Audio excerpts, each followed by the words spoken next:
What an S show as the Sixers go up 3-0 and beat the Brooklyn Nets on the road.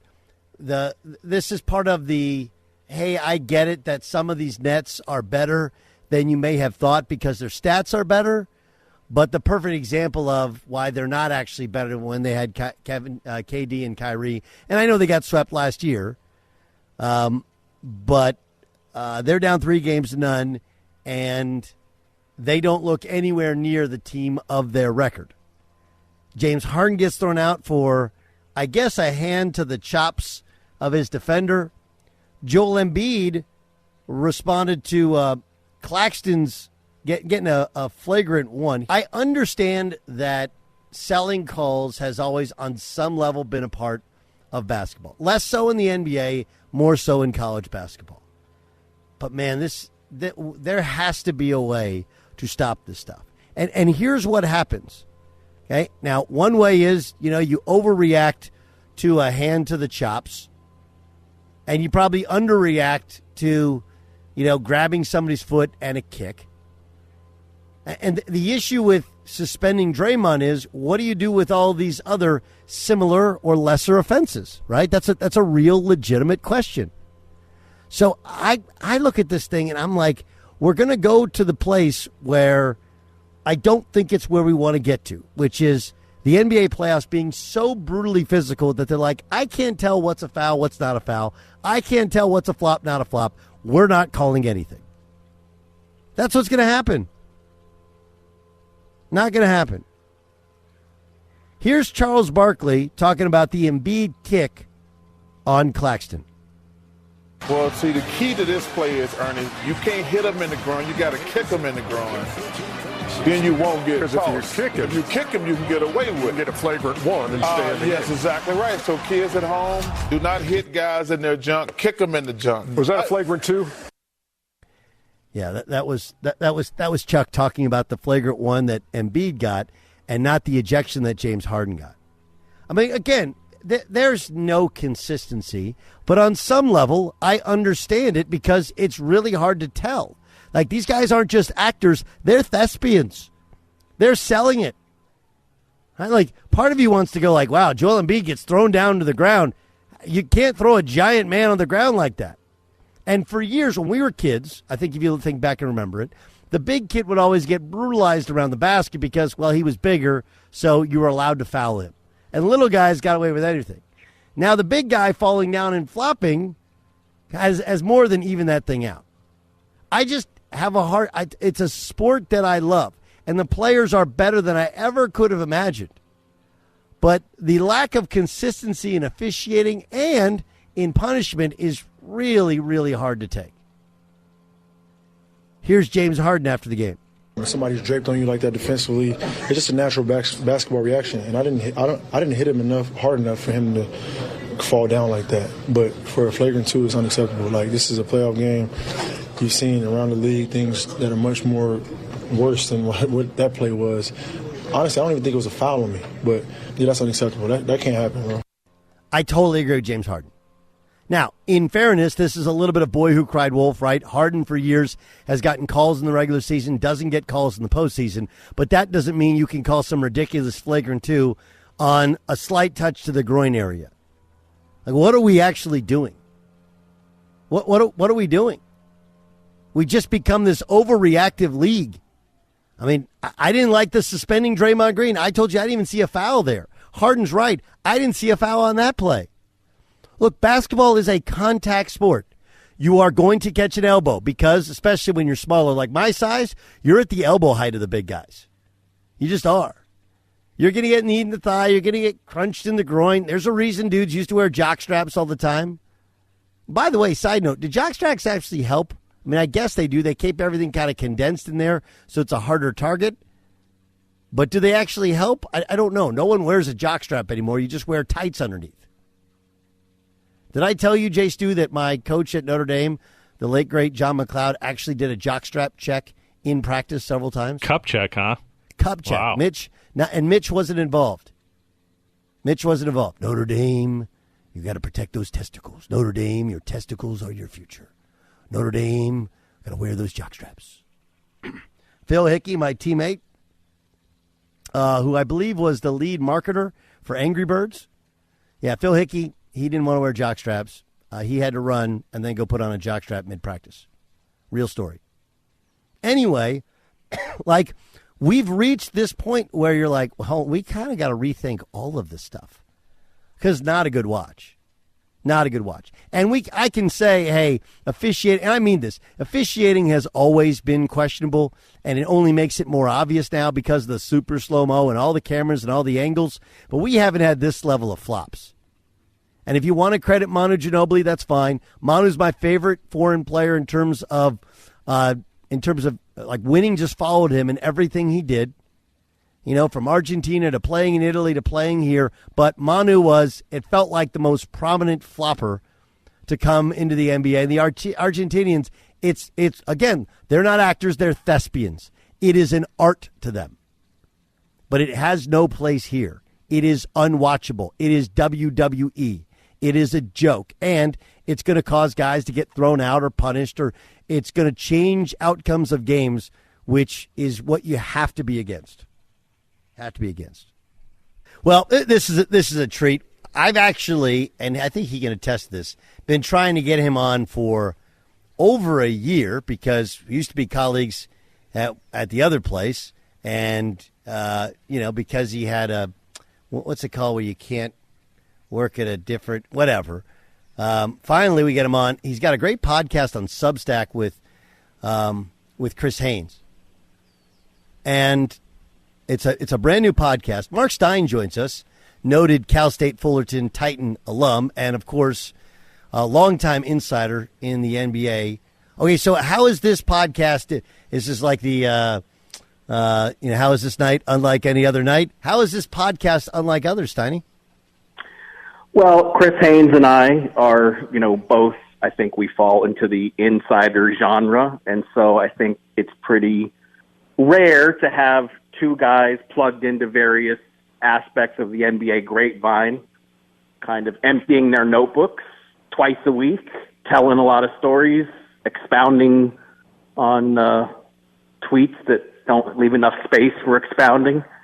And so it's a blast. Chris is one of my best friends in the business. We only worked together at ESPN for a year, but we got really, really close in that time, and we've been wanting to do this for ages. And as you kind of explain there, sometimes audio rights can be funky. So we finally got to the point where we were both able to do this together, and our friends at iHeart signed us up, and now you get us twice a week. But good to be with you here for some Orange County flavored NBA discussion. That's awesome. By the way, why wasn't tell me Fullerton was somewhere on your list when you were heading to college? No, the only thing I did at Cal State Fullerton was I saw Leon Wood play there when he was in college, and there used to be good pickup games at Cal State Fullerton in the summer. Really, really good pickup games. And I remember Bruce Bowen, who's a mutual friend, right? I remember when Bruce Bowen first kind of broke through in the NBA, we were playing pickup, and I was like, that guy stinks, right? Because in pickup, you got to, it's all about taking your guy and who's the best in the court. And he just showed up with a smile on his face, played hard, made shots, didn't get caught in the fray. And then you watch him win NBA championships. You're like, to make in the NBA is a little bit different. So, no, I love Titan Gym. Love it. Never played a game there. Tried to play a high school game there, but it wasn't offered when we played in the playoffs. But it was not on the list. But neither was San Diego State, and that place has become a mecca. My favorite gym on earth. It's my favorite gym on earth to this day. Really? Favorite gym on earth? I wouldn't on earth, and I've been to a lot of good ones, but that's home. That's home, man. That's my gym. I got it. Did you pay the $8 for the blue check? I have not. And you know what? It's not so much because $8, I could probably find $8 in the couch. But really the issue, I think, and I probably shouldn't speak for all journalists, but the issue that it doesn't, the blue check no longer does what it was supposed to do. It was supposed to tell people, yes, this is really Doug Gottlieb tweeting this, and it no longer does that. We've had problems with fake accounts in the NBA for years. I mean, always at the trade deadline and at the draft, you'll even see people warn, don't get caught, don't get fooled by a fake account. So we've already had this problem for years, and now without blue checks, it's probably going to be even worse.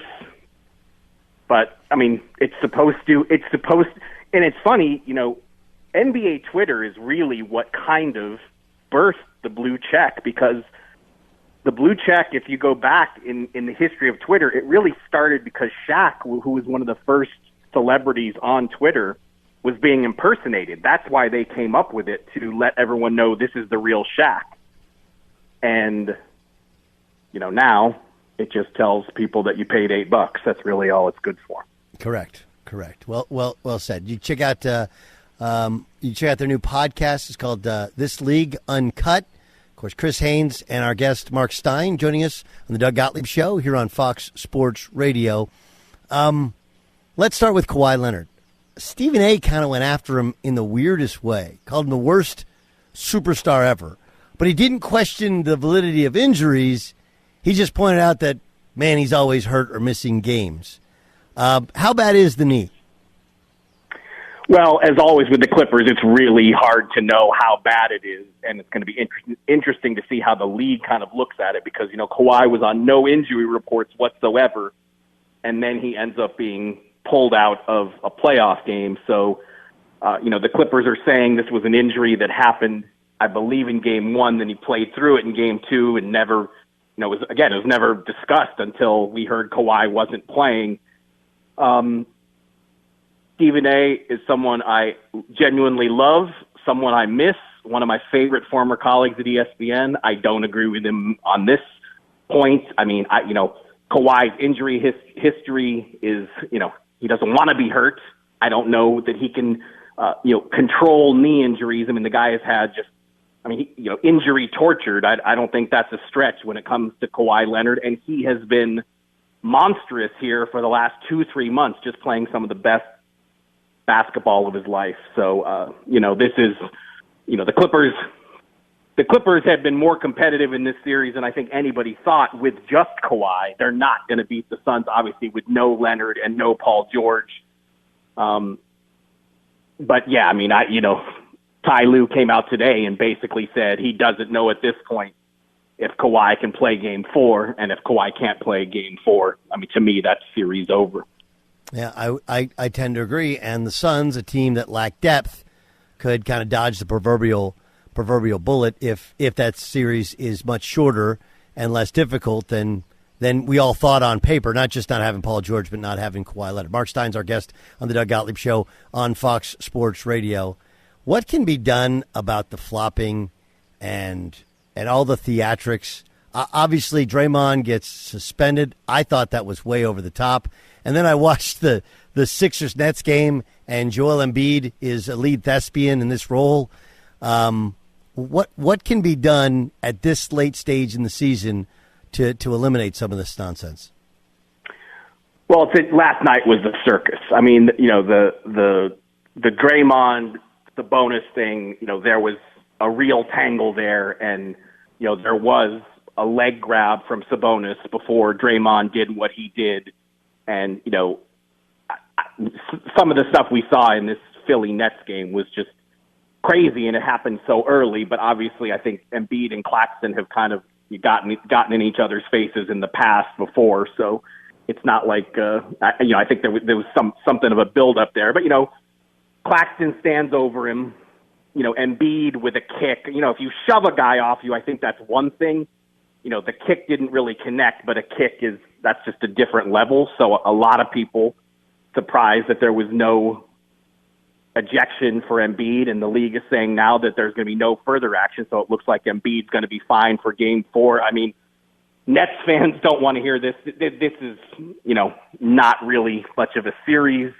And so, I certainly don't think that whether you agree or disagree with how Embiid was kind of sanctioned in that game with, not getting ejected and able to play the whole thing, I don't really think it was a series changer. I mean, the Nets are so limited after the trades of Durant and Irving that, Philly's going to win that series. But yeah, I mean, it's just this whole week, it's been a downer because we're talking, all we've done this week is talk about this stuff and not the basketball. Whereas last weekend, the opening weekend of the playoffs, there was a lot of good basketball. Not every game was good, but there were a lot of really compelling, watchable games. And it's just become injury talk and ref talk, and we're not even a week into the playoffs. And I don't think we want either of those, do we? No, we don't. We also don't want necessarily this, but it is a reality because it has been reported that ownership gave the okay in the offseason to potentially trade Trey Young. And we look at how they've struggled, how he struggled through 2 games. Now they have a home game tonight against the Celtics. Are we watching the last weekend in Atlanta of Trey Young wearing a Hawks uniform?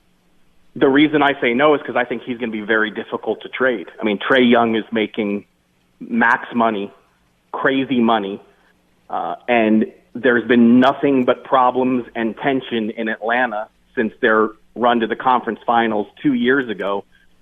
And the defensive concerns when you have Trey Young are substantial. I mean, he is just, the Celtics are going after him, and, you see why. So I do not, they might explore it, but my instinct is they're not going to be able to move him for a deal that they like this offseason.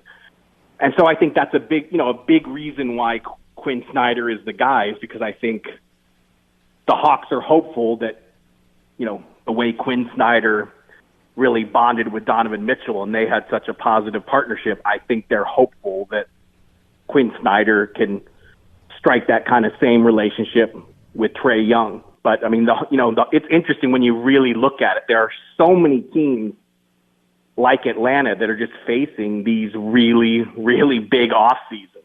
Portland, Dallas, Golden State, even depending on how far they go in the playoffs. They won game 3, but the reality is when you go down 2-0 in the NBA, 92% of the time you don't advance. It's really hard to win 4 out of 5, even when you're the defending champion. So there are so many teams we can look at, like the Hawks, that just have major decisions this offseason. Toronto, Washington just made a change in their front office. I mean, it's going to be really interesting to see what kind of trade action we get, because I think there are a lot of teams that are going to be looking at making changes. Nick Nurse was fired today, and then Masai Ujiri with kind of a weird comment, because there's a lot of different ways to take it, but that Nick Nurse said, good luck with those guys on his way out the door. What do you mean by it? Yeah, I was listening to the press conference. Maybe that one zipped past me because I didn't feel like it was. I think it reads worse on Twitter than it actually was. But yeah, look, Toronto is a team that no team in this league generated more. And the way I just said it, that's why we call the pod this league. #this league. No team in this league generated more trade speculation than the Raptors. It covered almost all of their guys.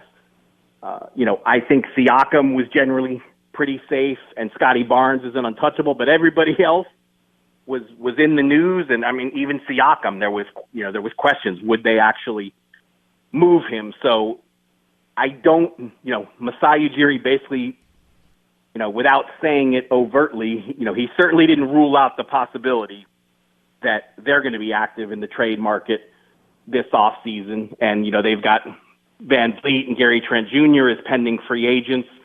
So, I mean, there is a lot going on there. And it's interesting because the Nurse discussion, I mean, in February, I started hearing these rumblings that, Nick could be out.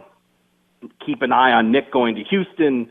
Keep an eye on Ime Udoka going to Toronto. And this was one time that the grapevine was dead on because, I mean, it's all happening now, but stuff that has really been rumbling for weeks, even months, and it's all kind of coming to fruition. Nick Nurse is out, and Ime Udoka is the name that is circulating as a potential strong contender to replace him. And the Rockets have already begun their search, and the Rockets have interviewed several experienced coaches, but their interest in Nick Nurse is believed to be serious too. So, you obviously have great ties in Dallas. What's the likelihood Kyrie Irving is in a Mavericks uniform next season? I think it's likely at this point because I have not been able to pinpoint a suitor yet. Who is going after him? Who is going to try to sign him away from the Mavs? And at this point, we don't have that team. We can't name who it is. Now, if the Lakers were to lose this Memphis series, especially with Memphis being without Ja Morant largely to this point, Ja's basically missed the last half of the fourth quarter and a whole game, and we don't know what his effectiveness is going to be. If the Lakers don't advance out of this series, will their posture on Kyrie Irving change? Phoenix is another team that people talk about as they would have interest in Kyrie Irving, but it's all conceptual. I have no tangible evidence that the Lakers or the Suns are planning a run at Kyrie. So, the Mavs at this point appear to be the only team in the running. But is that going to change? And it's too soon to say in April what this thing's going to look like on June 20th. But Dallas gave up so much to get him. I mean, they better have a sign and trade if he's exiting. Like, to lose him for nothing would be just a dagger after the Brunson exit last summer and what they gave up to trade for him. No question. If there's a podcast you got to put in your queue, this is the one. Be sure to check out Mark and Chris Haynes' new NBA podcast, The League Uncut. It dishes out the biggest NBA topics and rumblings beyond what Stein and Haynes report on social media with incredible storytelling and candor. Okay, again, it's This League Uncut. Mark Stein. Stein, let's do it. Let's do this some more.